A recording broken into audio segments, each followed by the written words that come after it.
Ever feel like your dog has enough energy to power? Like a small city? Yeah, tell me about it. You're not alone. Today we're diving deep, no pun intended, into dog hyperactivity. We've got articles, trainer tips, vet insights, all to help you wrangle those zoomies. And it's more than just saying, oh, they're a hyper dog.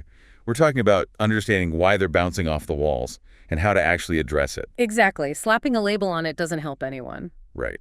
So we dug into some fascinating factors, starting with breed characteristics. Yeah, we're talking Border Collies, German Shepherds, Huskies dogs bred for action. It's in their DNA. So that walk around the block. More like a warm-up for them, not a workout. One source, Vetericin, mentioned Huskies needing up to 125 miles a day in ideal conditions. That's wow. It shows you can't expect a dog bred to run all day to be content just chilling on the couch. Right, like asking a marathon runner to be happy with a stroll to the mailbox. Exactly. Their bodies and minds crave that activity. Okay, that makes sense.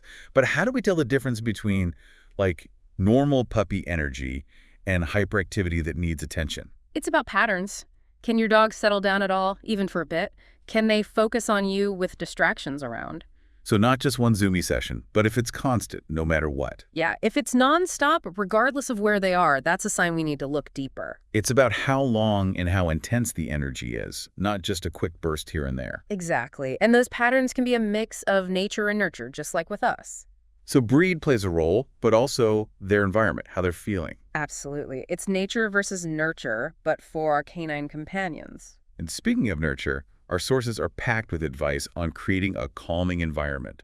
Because dogs, especially those prone to hyperactivity, they do so much better with predictability. Makes sense. A consistent daily schedule can really help reduce their anxiety and those frantic energy bursts. There's even a sample routine from Snouts and Stouts as a starting point, covering everything from bathroom breaks to playtime to downtime. Having that structure helps them feel secure. It's like knowing what to expect calms their stress. So it's not just about tiring them out. It's about mental peace as well. Exactly. That said, sometimes those bursts of energy just hit, right? You're trying to have a chill evening, and suddenly it's the Indy 500 in your living room. Right. What can we do in those moments? How do we help them calm down? Well, before we get into techniques, we have to remember that sometimes what we think is just hyperactivity could actually be something else entirely. Like what? Now you've got me curious. Could be separation anxiety acting up. Maybe they're not getting enough mental stimulation during the day. Could even be a diet thing. So it's like they're trying to tell us something's wrong, but their way of saying it is to go full-on crazy pants. Exactly. It's their way of saying, hey, something's off here. So if your usually calm dog suddenly becomes a whirlwind, we need to think. Has something changed? Their routine, their environment, their food. Exactly. You got to play detective a bit, look for clues beyond just the hyper behavior. So it's about looking for the why, not just reacting to the what. Precisely. Now, going back to what to do when those bursts of energy hit. One technique from Cesar Millan really stands out. No touch, no talk, no eye contact. Wait, really? That seems counterintuitive. Why would ignoring a hyper dog actually help? Because when you engage with a dog who's all riled up, even if you're saying no or calm down, you often end up fueling that excitement. Oh, right, because you're giving them attention, which is what they want in that moment. Exactly. And by not giving them attention, you're saying, this frantic energy isn't going to get you what you want. It's not about punishment. It's about shifting their focus. Exactly. It gives them a chance to calm down on their own, to figure out that being calm gets rewarded. So sometimes the best way to help is to, well, do nothing, or at least nothing outwardly. It's about mastering the art of the strategic pause. Exactly. But that's just one tool. Our sources are full of strategies for calming those canine chaos makers. What stands out to you as the most impactful? Well, from what I've seen, exercise seems like it's crucial. Diggs especially really emphasizes daily physical exercise for calming a hyper dog. But how much exercise are we talking? What does a good routine actually look like? That's the million-dollar question, right? And that's where understanding your dog's specific needs comes in. We need to get rid of this idea of a one-size-fits-all approach. You're right, there's no magic number for every dog. It's about tailoring the exercise to their breed, their age, their health, even their personality. So where do you even start? Do I need to become like a dog fitness expert, tracking every step? No, not quite. Just think about their breed's history. Those bred for endurance, like our husky friends who could run for miles, they're going to need way more activity than, say, a bulldog. Right, because bulldogs were bred for short, Bursts of energy, not running marathons. Exactly. And even within a breed, there are differences. Not all labs have the same energy levels. So even those lucky owners with canine couch potatoes, you can't skip exercise entirely. Definitely not. Every dog, no matter what breed or age, needs physical activity to be healthy. It's like us. Even a little movement is better than none. So those daily walks, even if it's a sniff every hydrant kind of stroll, those are non-negotiable. For sure. But for those high-energy working breeds, we're probably talking more like power walks, right? Exactly. And for some, even a power walk won't be enough. They might need runs, hikes, swimming, or even organized things like agility training or dock diving to really get that intense exercise they crave. Which brings us back to knowing your dog. Absolutely. Pay attention to their cues. Are they panting like crazy after a walk? Still restless? Those are signs they need more. And if they're lagging behind, stiff or sore, that can mean you're overdoing it. Exactly. You want to find that sweet spot enough to meet their needs, but not so much that it hurts them. And that balance will change as they get older, too. Which makes me think about puppies. They're like little bundles of endless energy, but they're still growing. How do you navigate exercise with a puppy who's basically a furry tornado? Short bursts of play throughout the day are key. Think several 15-minute play sessions rather than one long, intense outing. So no marathon training for a 3-month-old puppy. Got it. Exactly. Their bones and joints are still developing. You don't want to overdo it. As they grow, you can gradually increase the time and intensity of the exercise. But when in doubt, always check with your vet if you're concerned about anything. That's good advice for any dog owner, really. When in doubt, ask the vet. Absolutely. They know your dog's history, and they can give you personalized recommendations for safe exercises. Speaking of personalized approaches, let's talk mental stimulation. Because even if they're getting all the physical exercise, their minds need a workout too. It's so true. Like us, if we don't challenge our brains, we get bored, restless, maybe even a little crazy. Right. And dogs are no different. What does mental stimulation for a dog even look like? It can be as simple as teaching them a new trick or giving them a puzzle toy to figure out. I've seen those puzzle toys where you hide treats inside. They have to like roll it around to get the treats out. Yes. Those are great for problem-solving skills. And it doesn't always have to be food-related. Hiding their favorite toy and letting them sniff it out, that can be mentally tiring for them too. So you're tapping into their natural instincts to sniff and explore and figure things out. Exactly. And it can be really easy to do. Even just changing your walking route, new sights, sounds, smells, that does wonders for their brains. A change of scenery is good for everyone. It really is. And speaking of finding what works best for your individual dog, our sources talk about some more alternative tools and techniques for managing hyperactivity. For example, there's CBD oil. Yes, CBD oil. Everyone's talking about it for humans, and now it seems like our furry friends are getting in on the action too. But how does it even work? And is it safe for dogs? Well, first and foremost, you always want to consult with your vet before giving your dog any new supplements, including CBD oil. Always good advice. But to answer your question, CBD interacts with the endocannabinoid system, which both humans and dogs have. Endocannabinoid system. That's a mouthful. What is that? Basically, it's a complex system that helps regulate a whole bunch of bodily functions like mood, sleep, appetite, even how they perceive pain. So it's like a master regulator keeping everything in check. Exactly. And while we're still learning about how CBD affects dogs, some studies show it might reduce anxiety, help them relax, even ease some pain. So for dogs who are hyper because of anxiety or stress, CBD oil could help them chill out a bit. But it's not about getting them high, right? Absolutely not. CBD oil made from hemp, which is what's usually used for pets, has very, very low levels of THC. That's the part of marijuana that causes the high. That's good to know because I'm sure some people might be a little hesitant about CBD oil for that exact reason. I understand. That's why talking to your vet is so important. They can help you figure out if it's right for your dog, give you advice on the right dosage, and make sure it won't mess with any other medications your dog might be on. So approach CBD oil the same way you would any other treatment for your pet, with caution and by talking to your vet. Exactly. It's not a magic solution. It might not be the right choice for every dog.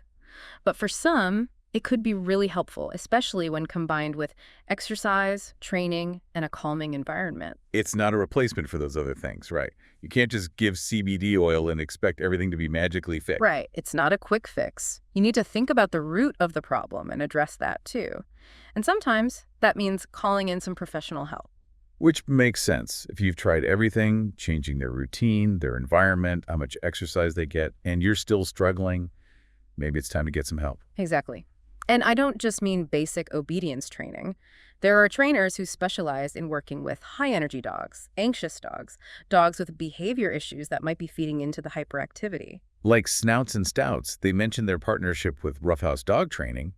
They specifically work with high-energy breeds. Exactly. Professional trainers have the experience to look at your dog, figure out what they need, and create a training plan just for them.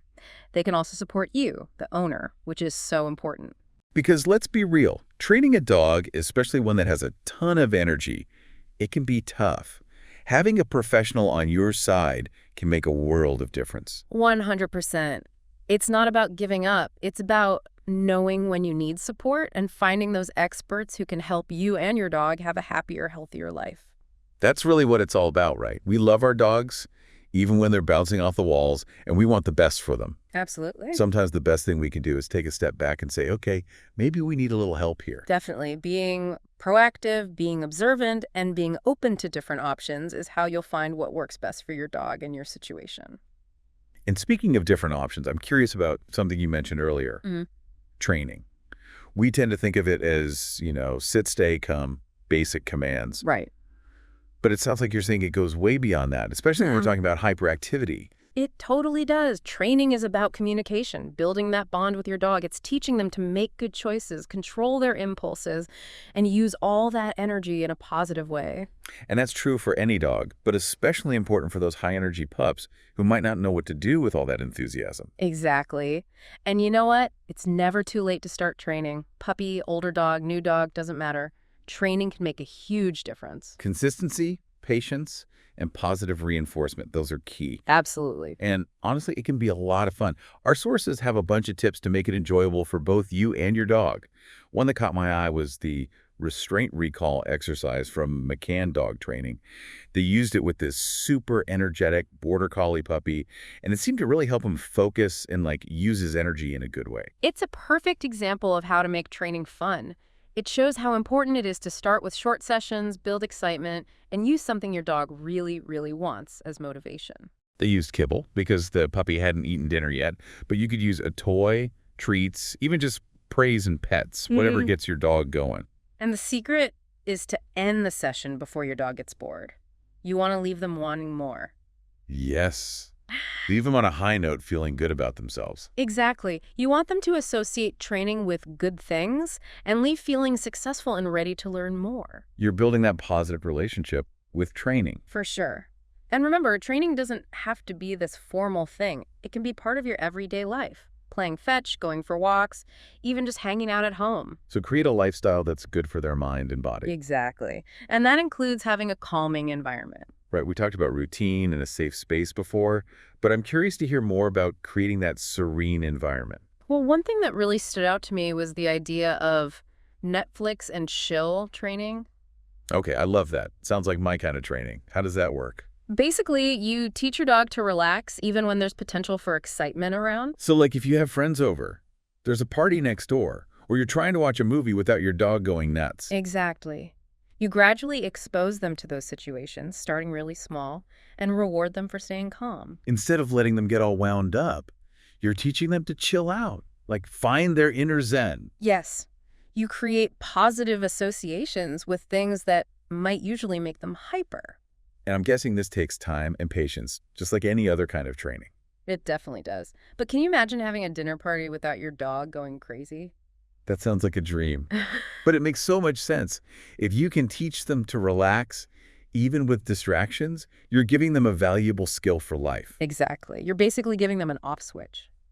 It's interesting how many of our sources talked about creating a safe space. What are your thoughts on that? Do you think it's really necessary? I think it can be so helpful, especially for dogs who are anxious or, tend to get wound up easily. Snouts and Stouts described it as a retreat where your dog feels secure and can regroup when overwhelmed. It's all about tapping into their instincts. You're giving them a sense of security and control, which can really help them calm down. It's like their own little escape from the world. Exactly. And it doesn't have to be fancy, a crate, a dog bed in a quiet spot. even just their spot on the couch.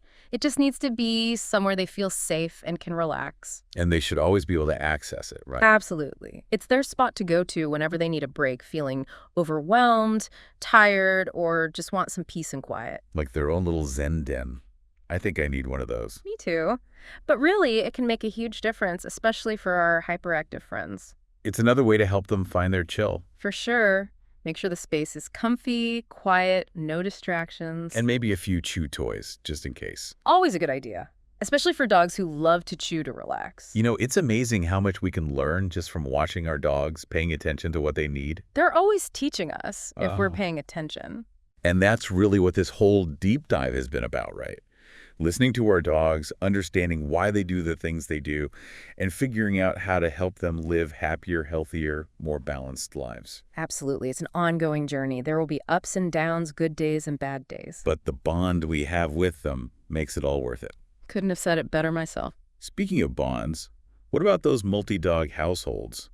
Does having a furry friend help with hyperactivity, or does it just double the trouble? That's a great question. It really depends on the dogs, their personalities. Some dogs love having another dog around. Others find it way too much. So it's not a guaranteed fix for hyperactivity. Not at all. For some, it means more playtime, companionship. It can even calm them down. Having a buddy. Right. Yeah. But it can also lead to competition for attention, toys, even just who's top dog. That can make hyperactivity worse. So you really need to pay attention, make sure every dog is getting what they need. Exactly. And if you're thinking of adding another dog to the mix, do your homework. Choose a dog that fits with your current dog's energy levels and personality.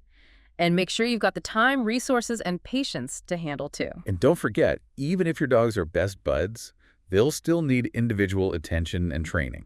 Absolutely. Yeah. You want a happy pack where everyone feels safe, loved, and fulfilled. Well said.